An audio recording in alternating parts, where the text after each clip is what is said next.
The Princess of the Chalet School. Chapter 25. Joey Gets the Shock of Her Life. Auf Wiedersehen, Frau Marini.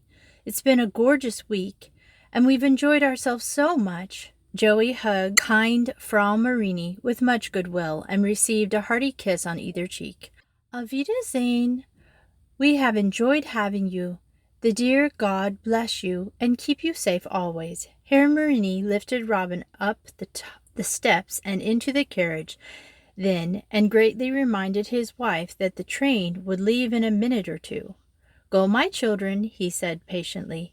Join Fraulein Juliet in the compartment, and let us see you safely there before we leave you. They did as they were told. As Joey said, you generally did what Herr Marini. She could sometimes coax that good-natured giant, Herr Minch, to recall his commands, but Herr Marini never. They were all three, Joey, Juliet, and the Robin, in the Southern Express, bound for Belsornia, where Madge and Jim were waiting for them, and the Marinis had come down to Innsbruck to see them off. Gisela and Maria had not come, because Maria had caught cold the day before, and Gisela had stayed at home with her. They were going from Innsbruck to Verona, and from there they would get a train to Padua. At Padua, they would be met by Captain Trivolin, who was to motor them to Ferrato, in the heart of Belsornia. There could be no difficulty, for Vanna de Ricci's uncle, who lived in Verona, would put them into their train for Padua. So, as Madge had said in her letter to the three, they had nothing to do but sit still and let other people do the work. Not that they took that literally. They had every intention of enjoying the journey, and they had felt quite annoyed when Herr Marini, spying a friend of his further down the train, had asked him to come in on them from time to time and see that they were all right. The friend, who had 7 children of his own, had agreed with enthusiasm. Infuriating giraffe, was Joey's comment after they had left Innsbruck and were hurrying southwards through the Troll. Joey, exclaimed Juliet, as reprovingly as she could, for smothering a giggle at Joey's choice of an epitaph. Herr Melnarty was nearly as broad as he was long, so the comparison wasn't very apt. Well, he is, retorted Joey. However, she changed her mind presently. Herr Melnarty was a most delightful man who adored children, and before long they were listening to his stories of Hans and Mauda and Friedel and Clara and Karl and Katrin, who were twins, and Gretel and Baby. They sound awfully nice, said Joey approvingly, when he had finished an account of how Friedel and Clara had dressed up the stump of an old tree in one of their sheets, and everyone had declared that the garden was haunted. They were punished for that, though. He was very good to them, and when night came he took the Robin into his arms and let her sleep there, as the elder girls were still wide awake. They would reach Verona early in the next morning, and they had to spend the night in the train. When finally he rose to go, insisting that the other two should try to get some sleep too, he tucked them up in their rugs, and he came along to see that they were all right several times during the night. They were quite sorry to part with him when he left them in Signor de Ricci's care at Verona, and had promised them that he would tell his wife to send Clara to the Chalet School next term. As she duly arrived, and Ketchen was promised for the following September, it may be gathered what he thought of them. Signor de Ricci was nice, but dull. This was Juliet's verdict when they were telling their adventures at the palace. He gave them a good breakfast, and saw that they were in a carriage with pleasant people. Then he presented them each with a packet of chocolate, and said "Arrivederci," and left them. At Padua they saw Captain Trivolin on the platform, waving his hat to them. Then they were tucked into a splendid motor and set off on the last stage of their journey. It was very late when they arrived at Ferrarto, and they swept through wide, silent streets with mounted policemen here and there and tall electric lamps. The robin slept through the whole of the arrival and was undressed and put to bed without even her waking.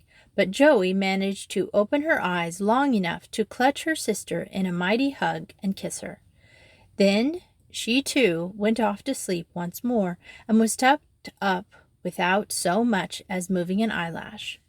Juliet was properly awake, as becomes a young lady who was to become a college student in 2 months' time, and she ate the soup they brought her and answered Mrs. Russell's questions before she too sought her bed.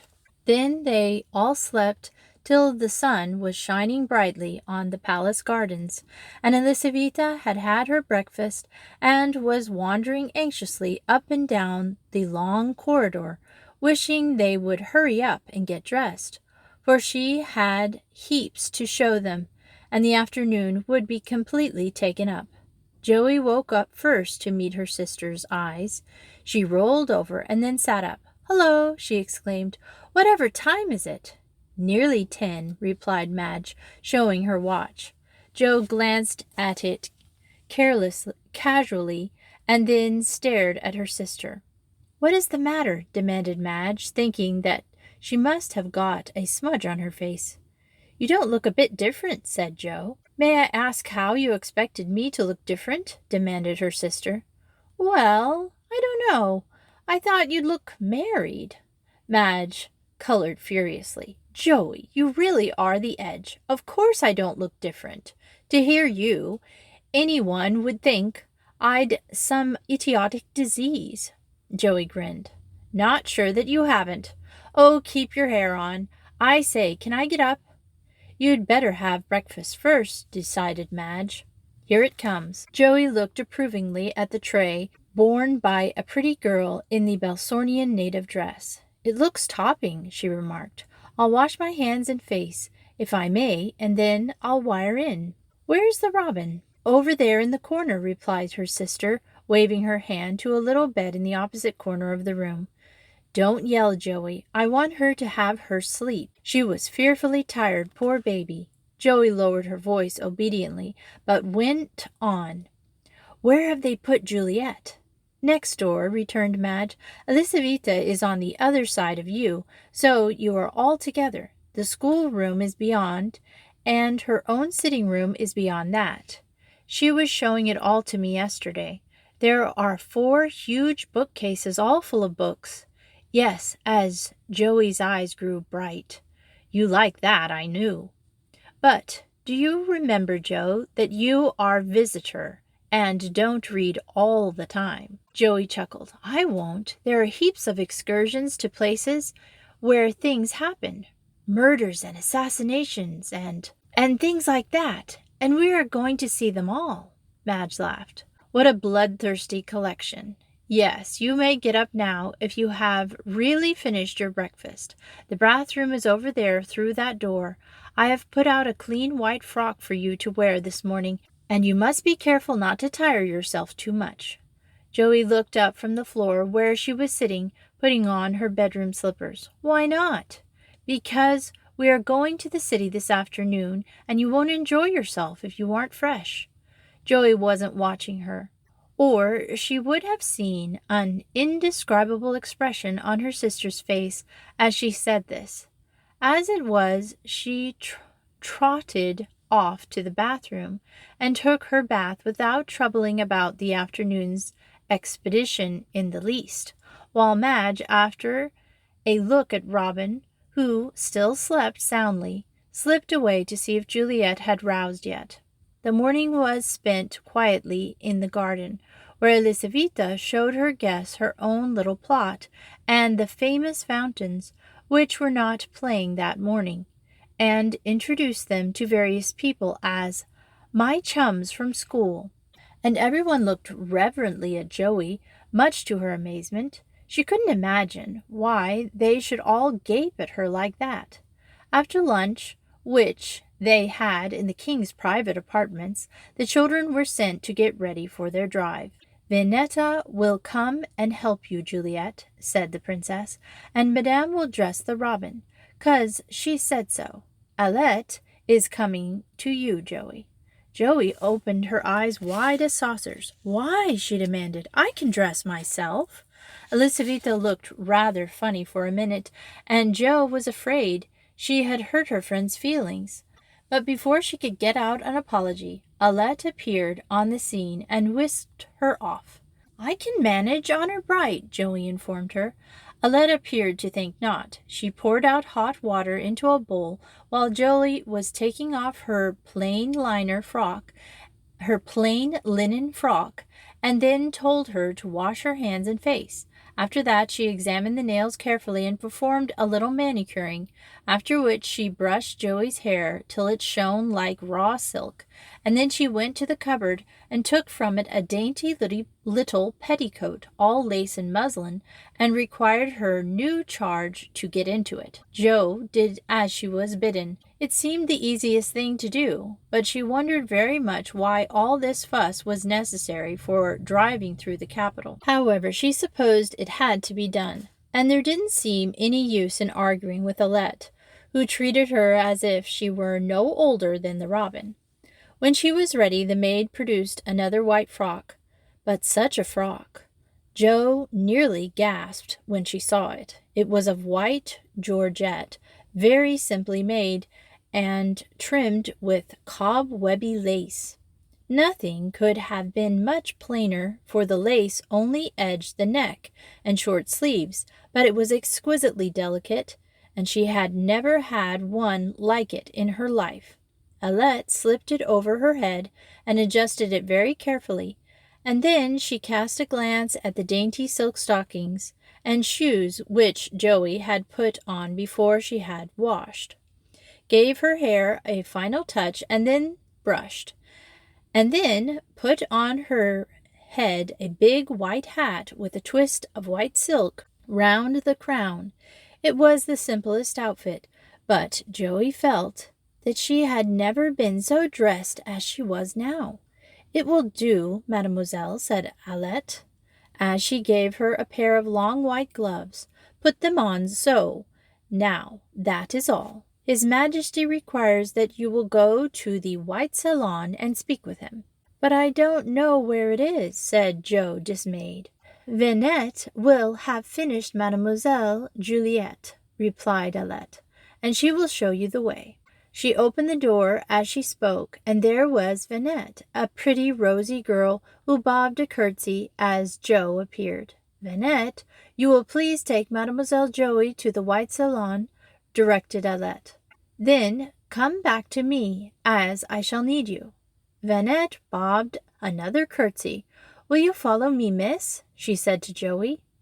Jo meekly followed her along passages and downstairs to a great door, where two of the royal footmen promptly came to attention when they saw her. It is Mademoiselle Bettany, said Vinette. The footman saluted the startled child and then flung back the door, the older one announcing Mademoiselle Bettany in tone which rang out. Mademoiselle Bettany entered the great room looking as if she felt rather scared. The king, clad in a white uniform, with orders on his breast and glittering helmet, rose from a seat at the other end. Near him was Madge, looking prettier than ever in a white frock too. Jim was standing behind her, wearing what Joey mentally termed his gladdest rags, and the crown prince in all the glory of his colonel's uniform was on the other side of the king, who stretched out a hand to her. Josephine, he said gently, I have asked you to come here so that my people may do honor to the girl who helped to save the Princess Elisaveta from the hands of Cosimo. The whole country knows what you have done, and at what risk to yourself. But there wasn't any risk, gasped Joey. At least, not much, your majesty. There was a terrible risk, replied the king. Cosimo was mad, and what he might have done to you had he caught you, I shudder to think. It is the wish of my people and the government that we should show you how deeply grateful we all feel to you. So this afternoon you are to drive through the capital so that the people may see you, and then at the grand house, our Parliament House, you are to be presented with a little remembrance of your courage. Joey went white. What a horrible thing to happen! Perhaps the king understood, for he added gently, "You will do it, will you not? We hope to have guides here in Belsornia, and the girls of Belsornia will like to see a guide who has upheld her order so well." "Yes, your majesty," said Joey, looking up at him. "But I'd rather face Cosimo 3 times over, really." The king laughed kindly. "I'm sure that you would. Never mind. It will soon be over, and you won't mind for the time it will take, will you?" Joey said nothing, though she rather thought she would. Then the other 3 came in, all as beautifully dressed as she was, and they went out through 2 lines of footmen and entered the carriage. The king, the crown prince, sat in the first, with Elisaveta and Joey facing them, and Madge and Jem came in the next. With Juliet and the Robin after them followed the chief ministers of the household, and then the royal household troops fell in behind on their fine white horses, and the procession began. The streets were lined with people as they drove slowly through, and all the people were cheering. "That is for you, Joey," said the crown prince. "Wave your hand to them, dear." Joey did as she was told, and waved again and again while the cheers thundered forth for the girl who had showed such courage and resource, and saved the little lady of Belsornia from what might have been a dreadful fate, for everyone knew now that Prince Cosimo had been insane, and not responsible for his actions. At length they came to the grand house, where they were received by the ministers of the crown, and Joey was led into a huge hall, where someone made a long speech, telling what she had done, and someone else followed with a longer one. And then the king smiled at her, and she moved forward amidst more cheering and clapping, and the prime minister presented her with an illuminated address in carved ivory casket. Jo summoned her prettiest French to her aid. "Thank you so much," she said shyly. "It is so kind of you, but I couldn't have left the princess without help, and I only did what any one of you would have done." There was more speeches, but she heard not a word of them, and they were all back in the carriage and going through the streets again. When they finally reached the palace, Joey felt more tired than she had ever done in her life. "Well done, Joey," said Prince Karl, when they were all having tea. "A stupendous tea. You did splendidly." Joey fingered the string of pearls he and the king had given her when they had returned. "It's awfully kind of you, sir," she said, "but I'm glad I shan't have that to do any more." "You wouldn't like to be a princess, then?" asked the king. Jo shook her head. "Oh, no. I'm going to be an author." His Majesty smiled. "I hope you will. At the same time, when Elisaveta is older, she will want a maid of honor, and I hope you will not refuse to accept the post when the time comes." "If it doesn't interfere with my writing," replied Joey. "It shan't," said Elisaveta. "But I'll want you, Joey, so you must promise." "Oh, well, if Madge says I may, then I will." Madge looked at her with a smile. "I shall be very glad, and I think," she added, "that we are all very glad that little Princess Elisaveta came to the Chalet School." Joey rose to her feet, her teacup in her hand. "Here's long life and good luck to Princess Elisaveta of the Chalet School," she cried. The princess turned pink with pleasure. "It's me who ought to be glad that you have me," she said earnestly. "I'm glad to be Elisaveta of the Chalet School." The end. And since this was such a short reading, I'm going to follow up on the same day with another story called Molly from Oahu, and it's about a shipwreck and what happens to 2 girls. Thanks for listening, and that's up next.